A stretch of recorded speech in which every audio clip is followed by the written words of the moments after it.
ආයුබෝවන් නංගි මල්ලි. ඔයාලා මේ එකතු වෙලා ඉන්නේ පෙරාදෙණිය විශ්වවිද්‍යාලයේ කෘෂිකර්ම පීඨය මගින් සංවිධානය කරන රැලි බිමෙන් සමබිමට අධ්‍යාපනික සත්කාරයේ තවත් එක් වීඩියෝ එකක් එක්ක.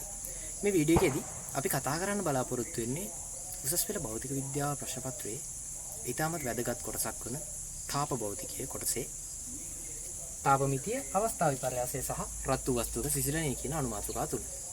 ඉතින් මේවා ඔයාලා මීට කලින් O level වලදී ඉගෙනගෙන තියෙන්න පුළුවන්.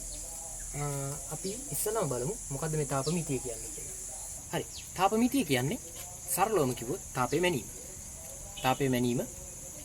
තාපය කියන්නේ ශක්තියක්. එතකොට තාපය මැනීමේ ඒකකය වෙන්නේ ජූල්. අපි හැමෝම දන්නවා ජූල් වලින් තමයි තාපය මනින්නේ. ඕනම ශක්තියක් මනින විදියට තාපය මනිනවා. ඉතින් මේ තාප මිතිය කියන එකේ ලොකු දෙයක් නැහැ. තාපය මනින එක ඉතින් තමයි තියෙන්නේ. හරි. මේකෙදි අපිට ප්‍රධාන වශයෙන් කතා කරන්න පුළුවන් මාතෘකා දෙකක් ගැන. ඒ තමයි වස්තුවක තාපධාරිතාව එකක්. අනිත් එක වස්තුවක විශිෂ්ට තාපධාරිතාව ගැන. හරි.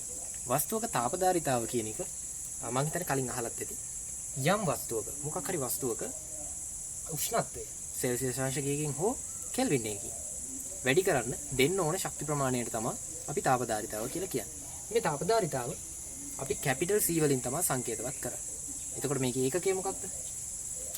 ජූල් කෙල්විනයට. එමත් නැත්නම් ජූල් සෙල්සියස් අංශකයට. හරිද? හරි. මේ වස්තුවක තාපධාරිතාව කැපිටල් C එක්ක බැඳිච්ච සමීකරණයක් තියෙනවා. මම හිතන්නේ ඒක ප්‍රසිද්ධ සමීකරණයක් අපි හැමෝම O level කාලේ නම් දන්න දෙයක්. Q සමානයි කැපිටල් C තීටා. එහෙමත් නැත්නම් Q සමානයි කැපිටල් C ඩෙල්ටා තීටා. මේකද කියන්නේ තාප ප්‍රමාණය. Q කියන්නේ තාප ප්‍රමාණය සමාන වෙනවා වස්තුවේ තාපධාරිතාව වරක් මේ තීටා කියන්නේ උෂ්ණත්ව වෙනස. හරි. එතකොට අපිට මේක ඒකක වශයෙන් බැලුවොත් මේක ජූල්. තාපය කියන එක ජූල්. එතකොට තාපධාරිතාව කියන එක අපිට ආදේශ කරන්න පුළුවන් ජූල් කෙල්විනයට හෝ එහෙම නැත්නම් ජූල් සෙල්සියස් අංශකයට. අපි ජූල් කෙල්වින් වලින් කෙල්විනයට කියන එකකේ ගත්තොත් අපි උෂ්ණත්ව වෙනස ආදේශ කරන්න ඕනේ කෙල්වින් වලින්. සෙල්සියස් අංශකයට කියන එක ගත්තොත් එහෙම අපි ඒක ආදේශ කරන්න ඕනේ උෂ්ණත්ව වෙනස සෙල්සියස් අංශක වලින්. එතකොට අපිට පැහැදිලි වෙනවා කැපිලා ගිහිල්ලා මේ විදිහට ශක්තිය ඒකක වෙනවා. එතකොට ඒකක දෙපැත්තේ සමාන වෙනවා. මේ සමීකරණයේ ඒකක වශයෙන් හෝ එහෙම නැත්නම් අපි කලින් ඉගෙන ගත්ත විදිහට මාන වශයෙන් සමාන වෙනවා. එතකොට ඒ වගේම ඔයාලා දන්නවා උෂ්ණත්ව වෙනසක් ගන්නකොට මේක සෙල්සියස් හෝ කෙල්වින් වලින් ගත්තා කියලා වෙනසක් වෙන්නේ නැහැ. මොකද හරි අපි හැමෝම දන්න විදිහට 0 සෙල්සියස් එහෙම නැත්නම් 0 සෙල්සියස් කියන්නේ කෙල්වින් 273යි. එතකොට 1 සෙල්සියස් කියලා අපි ගත්තා. මෙතන 273 දාන 1 කෙල්වින්. එතකොට මේ කියන්නේ 274යි කෙල්වින්. අපි ගත්තොත් එහෙම උෂ්ණත්ව අන්තරයක් ගන්නකොට 1 සෙල්සියස් වලින් 0 සෙල්සියස් අඩු කරා 274 කෙල්වින් වලින් 273යි කෙල්වින් අඩු කරා එන උත්තරය සමානයි. එතකොට උෂ්ණත්ව අන්තරයක් ගන්නකොට අපි ආදේශ කරන ඒකකයේ මොකක් තුනත් සෙල්සියස් හෝ කෙල්වින් උත්තරේ එන්නේ එකමයි. ඒ හින්දා අපි Q සමානයි C තීටා වලට ආදේශ කරනකොට හොඳින්ම මතක තියාගන්න ඕන දේ තමයි මේ උෂ්ණත්ව අන්තරය. හරි. ඊළඟ කොටස වස්තුවක විශිෂ්ට තාපධාරිතාව. මොකද්ද මේ විශිෂ්ට තාපධාරිතාව කියන්නේ? විශිෂ්ට තාපධාරිතාව කියන්නේ යම් වස්තුවක ඒකක ස්කන්ධයක්. අපි ඒකක ස්කන්ධයක් කියනකොට SI ඒකක වලින් අපි ගන්න සාමාන්‍ය 1 කිලෝග්‍රෑම්.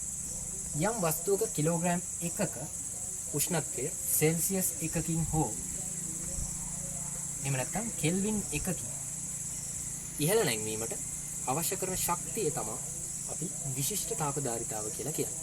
එතකොට මේක ඒකකය වෙන්න ඕනේ මොකක්ද? තාපධාරිතාව ඒකකය ගත්තොත් එහෙම අපි කැපිටල් C වල ඒකකය ජූල් කෙල්විනයට. එහෙම නැත්නම් ජූල් සෙල්සියස් අංශකයට. Simple C. එහෙම නැත්නම් විශිෂ්ට තාපධාරිතාවයේ ඒකකය ගත්තොත් අපි දෙන්නේ ජූල් කිලෝග්‍රෑමයට කෙල්වින්ට. එහෙමත් නැත්නම් ජූල් කිලෝග්‍රෑමයට සෙල්සියස් අංශකයට. හොඳට මතක තියාගන්න. විශිෂ්ට තාපධාරිතාව ගැන අපි කතා කරද්දී අනිවාර්යෙන් මේකකවලදී මේක කතා කරන්නේ බරකුත් එක්ක. ඒකක ස්කන්ධය. නැත්නම් කිලෝග්‍රෑම් එකක්. හරි. විශිෂ්ට තාපධාරිතාවත් එක්ක අපි ගන්න සමීකරණය තමයි Q = mc ඩෙල්ටා තීටා. එතකොට මේකෙදි අපි කලින් සමීකරණෙදි කිව්වා වගේම Q කියන්නේ තාප ප්‍රමාණය. m කියලා කියන්නේ වස්තුවේ ස්කන්ධය. c කියලා කියන්නේ විශිෂ්ට තාපධාරිතාව. මේ විශිෂ්ට තාපධාරිතාව කියන එක වස්තුවෙන් වස්තුවට නීතයක් කරනවා. මේ කියන්නේ අපි තඹවල ගත්තොත් මේ තඹවල විශිෂ්ට තාපධාරිතාව කියන එකට අගයක් තියෙනවා. ඊට පස්සේ අපි ලෝහවල ගත්තොත් ඒකෙත් අගයක් තියෙනවා. අන්න ඒ වගේ වස්තුවෙන් වස්තුවට එහෙම නැත්නම් ද්‍රව්‍යයෙන් ද්‍රව්‍යයට මේ විශිෂ්ට තාපධාරිතාව කියන එක නීතයක්. සහ ඩෙල්ටා තීටා කියන එක කලිනුත් කිව්වා වගේම උෂ්ණත්ව අන්තරය. මේකෙත් අපි ඒකක වශයෙන් බලමු නිවැරදිතාවය කොහොමද කියලා. Q කියන්නේ කලින් කිව්වා වගේ ශක්තිය. M කිව්වම කිලෝග්‍රෑම් වලින් ආදේශ කරන්න ඕනේ. සිම්පල් C එකක අපි දැම්ම ජූල් කිලෝග්‍රෑමයට කෙල්විනට. එහෙම නැත්නම් ජූල් කිලෝග්‍රෑමයට සෙල්සියස් අංශකයට. ඩෙල්ටා තීටා උෂ්ණත්ව වෙනසක් එක්ක කෙල්වින් වලින් ආදේශ කරනවා. එහෙම නැත්නම් සෙල්සියස් අංශක වලින් ආදේශ කරනවා.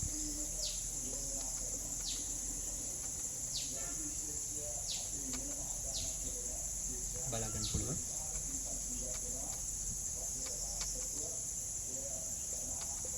මේ විදිහට ඒකක දෙපැත්ත සමාන වෙනවා. ඒ කියන්නේ මේ සමීකරණය ඒකක වශයෙන් නිවැරදි.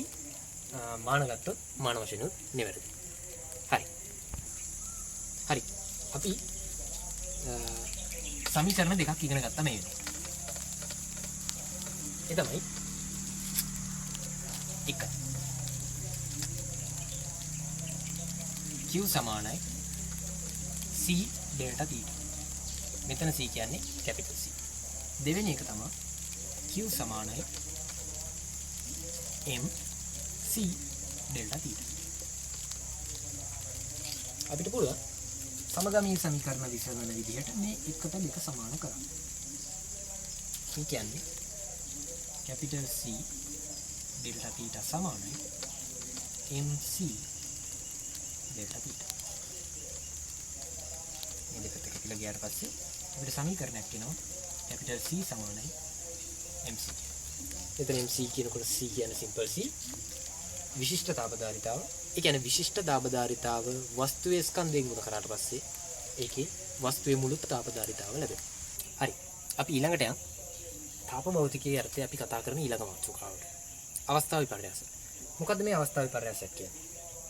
අපි දන්නවා මොකක් හරි වස්තුවක් අපි අයිස් කියලා ගත්තොත් අයිස් රත් කරගෙන යනකොට වතුර වෙනවා. ඊට පස්සේ මේ වතුර ටික ආය රත් කරගෙන යනකොට ජල වාෂ්ප වලටපත් වෙනවා. අන්න ඒ විදිහට ජලයේ එකින් එක අවස්ථා වෙනස් වෙනවා. මේකෙදි අවස්ථා විපර්යාසය ගත්තොත් එහෙම කොටස් දෙකක් තියෙනවා. පළවෙනි එක විලය. දෙක වාෂ්පීකරණය.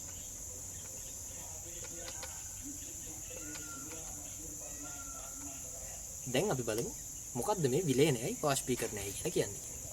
හරි. විලයනය කියලා කියන්නේ අපි මොකක් හරි ඝන වස්තුවක් රත් කරගෙන යනකොට මේක ද්‍රව අවස්ථාවටපත් වෙනවා. අන්න ඒකට තමයි අපි විලයනය කියලා කියන්නේ. විලයනයට වෙන්නේ එක විශේෂිත උෂ්ණත්වයකට. මේ උෂ්ණත්වය වස්තුවෙන් වස්තුවට වෙනස් වෙන්න පුළුවන්. හැබැයි අපි ඒකට එක නමක් කියනවා. මේක සිද්ධ වෙන්නේ ද්‍රවාංකය. ද්‍රවාංකයේදී තමයි වෙන්නේ. ඒ කියන්නේ අපි උදාහරණයක් අර කලින් ගත්ත උදාහරණය විදිහටම අයිස් ගත්තොත් එහෙම මේක වෙන්නේ අයිස් වල ද්‍රවාංකය සෙල්සියස් අංශක 0. මෙන්න මේ උෂ්ණත්වයේදී තමයි වෙන්නේ. තව හොඳටම මතක තියාගන්න ඕන දෙයක් තියෙනවා. අපි මේ අවස්ථා විපර්යාසවලදී කොයිතරම් අපි තාපය දුන්නා අවස්ථා විපර්යාසයක් අතරතුර මේ තාපය මගින් වස්තුවේ උෂ්ණත්වය වැඩි වීමක් වෙන්නේ නැහැ. මේක ද්‍රවාංකයේ විලයනයේදී නම් ද්‍රවාංකයේ නියතව තියෙනවා. වාෂ්පීකරණයේදී නම් ඒක අපි ඊළඟට කතා කරමු. විලයනය ඇතුළේදී විලයනේ විශිෂ්ට ගුප්තතාවය කියලා එකක් ගැන කතා කරනවා. මොකද්ද මේ විලයනේ විශිෂ්ට ගුප්තතාවය කියන්නේ?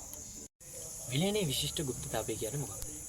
විලයනේ විශිෂ්ට ගුප්තතාවය කියලා අපි කියන්නේ ද්‍රවාංකයේ පවතින. ඒවා වැදගත් පොයින්ට්ස්. ද්‍රවාංකයේ පවතින ඝන ද්‍රව්‍යය. යම් වස්තුවක ද්‍රවාංකයේ පවතින ඝන ද්‍රව්‍යයක ඒකක ස්කන්ධය. ද්‍රවාංකයේ තියෙන්න ඕනේ ඝන ද්‍රව්‍යයක් වෙන්න ඕනේ ඒකක ස්කන්ධයක්. සාමාන්‍යයෙන් කිලෝ එකක්. සම්මත වශයෙන් ගත්තොත් කිලෝ එකක්. ද්‍රවාංකයේ පවතින ඝන ද්‍රව්‍යයක ඒකක ස්කන්ධයක්. උෂ්ණත්ව වෙනස් වීමකින් තොරව. එතකොට ඩෙල්ටා තීටා කියන එක බිඳුවක්. ඉස්සෙල්ලත් කිව්වා අවස්ථා විපර්යාස වලදී උෂ්ණත්වය වෙනස් වෙන්නේ නැහැ. ද්‍රවාංකයේ පවතින ඝන ද්‍රව්‍යයක ඒකක ස්කන්ධයක් උෂ්ණත්ව වෙනස් වීමකින් තොරව ද්‍රවාංකයේම පවතින. උෂ්ණත්වය වෙනස් වෙලා නැහැ. ද්‍රවාංකයේම පවතින ද්‍රවයක් බවට පත් වෙනවා. ඝන ද්‍රව්‍ය ද්‍රවයක් බවට පත් කරන්න අවශ්‍ය කරන තාප ප්‍රමාණයට අපි කියනවා විලයනේ විශිෂ්ට ගුප්තතාවය කියලා. ඒතකොට මේකේ සංකේතය අපි ගන්නෙ සිම්පල් L. සිම්පල් L කියලා තමයි සංකේතය තියෙන්නේ. එතකොට අපි මේකත් එක්ක අර කලින් හදුවා වගේම සමීකරණයක් තියෙනවා. Q සමානයි M කියන්නේ වස්තුවේ ස්කන්ධය. L කියන්නේ වස්තුවේ විශිෂ්ට ගුප්තතාවය. විලයනේ විශිෂ්ට ගුප්තතාවය. හයි අපි කතා කරමු වාෂ්පීකරණයේ විශිෂ්ට ගුප්තතාවය කියන්නේ මොකක්ද කියලා. මේකත් කලින් එක වගේම තමයි. මේකෙදි වෙන්න ඕනේ මේකත් නිශ්චිත උෂ්ණත්වයකදී තමයි දෙන්නේ. තාපාංකයේ පවතින. තාපාංකයේ පවතින ද්‍රවය. යම් වස්තුවක තාපාංකයේ පවතින ද්‍රවය. මේ ද්‍රවයේ කලින් වගේම ඒකක ස්කන්ධයක් අපි ගන්නෙ සාමාන්‍ය කිලෝග්‍රෑම් එකක්. ඒකක ස්කන්ධයක් උෂ්ණත්ව වෙනස් වීමකින් තොරව ඩෙල්ටා තීටා සමානයි බිඳුවයි. තොරව තාපාංකයේම පවතින වාෂ්ප බවට පත් කිරීමට බවට සම්පූර්ණයෙන් පත් කිරීමට අවශ්‍ය කරන තාපයට ප්‍රමාණයට තමයි කියන්නේ වාෂ්පීකරණයේ විශිෂ්ට ගුප්තතාවය කියලා. මේකේ සංකේතයේ විදිහට අපි කැපිටල් L පාවිච්චි කරනවා. කලින් එකේදී විලයනේ විශිෂ්ට ගුප්තතාවයට අපි පාවිච්චි කරේ සිම්පල් L. වාෂ්පීකරණයේ විශිෂ්ට ගුප්තතාවයට අපි පාවිච්චි කරන්නේ කැපිටල් L. මේකෙදි කලින් වගේම සමීකරණයක් තියෙනවා. Q සමානයි M L. ඉතින්දී L කියනකොට කැපිටල් දැම්මොත් මේක වාෂ්පීකරණයේ විශිෂ්ට ගුප්තතාවය. සිම්පල් L දැම්මොත් ඒක විලයනේ විශිෂ්ට ගුප්තතාවය. හරි. අපි ඊළඟට යමු තාප භෞතිකයේ ඊළඟ මාතෘකාවට. රත් වූ වස්තුවක සිසිලනය. මම හිතන්නේ මේක ඔයාලා මීට වැඩිය මේක ෆැමිලියර් වෙනවා. නිව්ටන්ගේ සිසිලන නියම.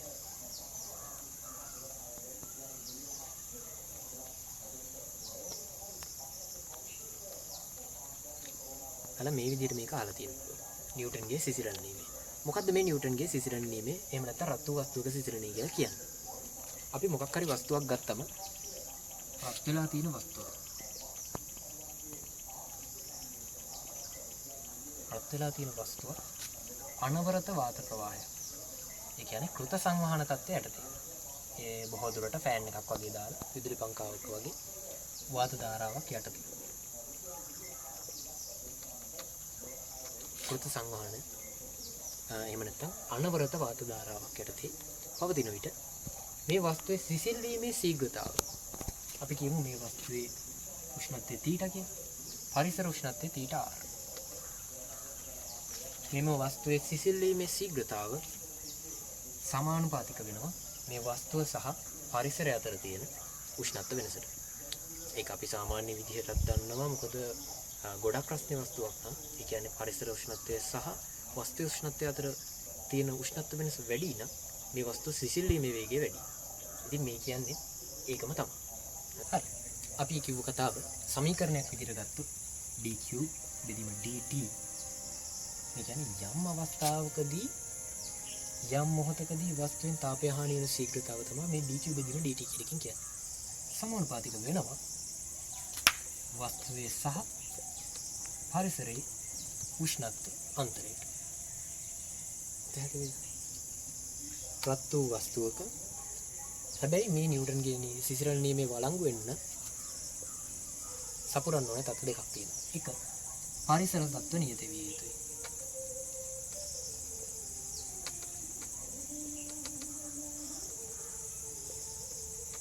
අනවරත වාත ප්‍රවාහයක් යටතේ එහෙම නැත්නම් කෘත සංවහන තත්ත්වය යටතේ සිසිල් වෙන්නත් ඕනේ.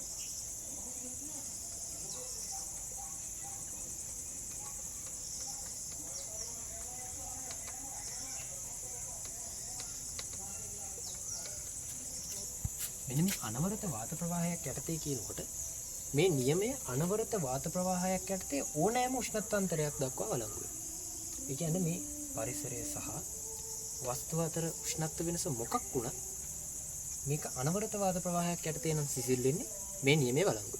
හැබැයි මේක ස්වභාවික තත්ත්වයේ යටතේ සිසිල් වෙනවා නම් ඒත් නියමයේ වළංගු වෙනවා. සෙල්සියස් 30ක් හෝ කෙල්වින් 30ක් දෙකම එකයි දක්වා උෂ්ණත්ව අන්තරය. ඒ කියන්නේ මෙන්න මේ උෂ්ණත්ව අන්තරය සෙල්සියස් 30ක් හෝ කෙල්වින් 30ක් දක්වා මේක ස්වභාවික සංවහන තත්ත්වයටදී සිසිල් වුණ මේ නියමයේ වළංගු වෙනවා. හරි. මේ සමීකරණය මේක සමානුපාතිකයක් නේ. dq බෙදීම dt කියන එක සමානුපාතික වෙනවා θ රින θ r වලට. මේක පරිේශනාත්මකව සමීකරණයක් විදිහට වැඩි දියුණු කරලා තියෙනවා. ඒක වෙන්නේ මෙන්න මේ විදිහට. සමාන වෙනවා k a θ රින θ r. මෙතනදී k කියලා කියන්නේ වස්තුවේ පෘෂ්ඨ ස්වභාවය මත රඳා පවතින නීතියක්. ඒ කියන්නේ වස්තුවේ පෘෂ්ඨ වර්ගඵලයට. θ රින θ r කියන්නේ උෂ්ණත්ව අනුක්‍රමණයට. එහෙම නැත්නම් පරිසරය සහ වස්තුව අතර උෂ්ණත්ව වෙනසට. හරි. මීට අමතරව අපිට තවත් සම්බන්ධතාවයක් ගොඩනගා ගන්න පුළුවන්. යම් වස්තුවක යම් අවස්ථාවක තාපය හානි වීමේ ශීඝ්‍රතාව සමානුපාතික වෙනවා ඒ අවස්ථාවේදී වස්තුවේ උෂ්ණත්වය අඩු වීමේ ශීඝ්‍රතාවට. මේක පරිේශනාත්මකව අපි සමීකරණයක් බවට වැඩි දියුණු කරනවා.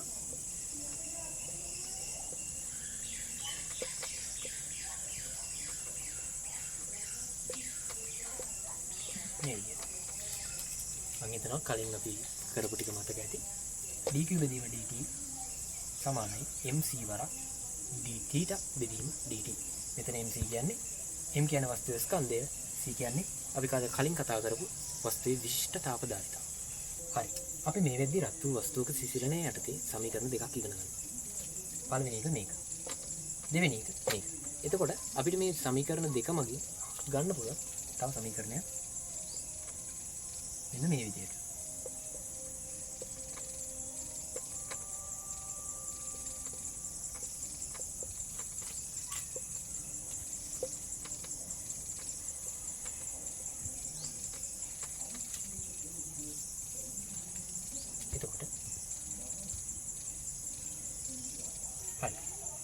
මේ සමීකරණ දෙක සමාන කිරීමෙන් අපිට මේ වගේ සමීකරණයක් ගන්න පුළුවන්.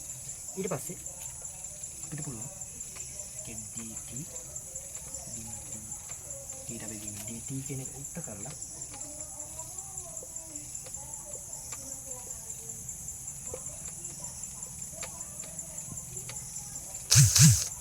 මෙන්න මේ විදිහේ සමීකරණයක් ගන්න. දැන් අපි ආයෙත් මතක් කරලා බලමු මොනවද මේ පද කියන්නේ. මේක වස්තුවේ පෘෂ්ඨ වර්ගඵලයෙන් මෙන්න මෙතන තියෙන පද ටික කියයි. මේකේ පළවෙනියටම k කියලා කියන්නේ වස්තුවේ පෘෂ්ඨ ස්වභාවය මත රඳා පවතින නීතිය. එතකොට මේ a කියන්නේ වස්තුවේ පෘෂ්ඨ වර්ගඵලයට. m කියන්නේ වස්තුවේ ස්කන්ධය සහ c කියන්නේ වස්තුවේ විශිෂ්ට තාප ධාරිතාව. එතකොට එක වස්තුවක් එක අවස්ථාවක් ගත්තට පස්සේ මේ ඔක්කොම නියතයි. මේ සියලුම පද නියත වෙනවා. එතකොට අපිට තවත් සම්බන්ධතාවයක් ගන්න පුළුවන්. සියලුම දේවල් නියත වෙන නිසා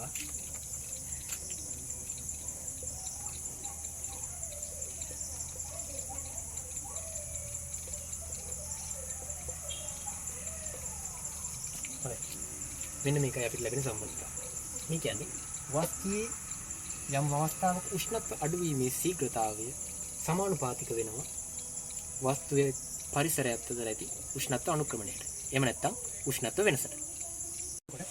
මේ සමීකරණය මගින් අපිට එන්න පුළුවන් නිගමනයක් තමයි වස්තුවක යම් අවස්ථාවක උෂ්ණත්ව අඩුවීමේ ශීඝ්‍රතාවය වස්තුවේ තියෙන අතිරික්ත උෂ්ණත්වයට නැත්නම් පරිසර උෂ්ණත්වයට වඩා වැඩියෙන් තියෙන උෂ්ණත්වයට සමානුපාතික වෙනවා කියලා. ඉතින් මේ ටික තමයි අපිට අද වීඩියෝ එකෙන් කවර් කරන්න තියෙන කොටස් ටික. හරි. මේකෙන් අපේ අද වීඩියෝ එක ඉවර වෙනවා. අපි මේ වීඩියෝ එකේදී ආවරණය කරපු කරුණු ටික නැවත බලමු. තාප භෞතිකයේ තාප මිතිය අවස්ථා විපර්යාස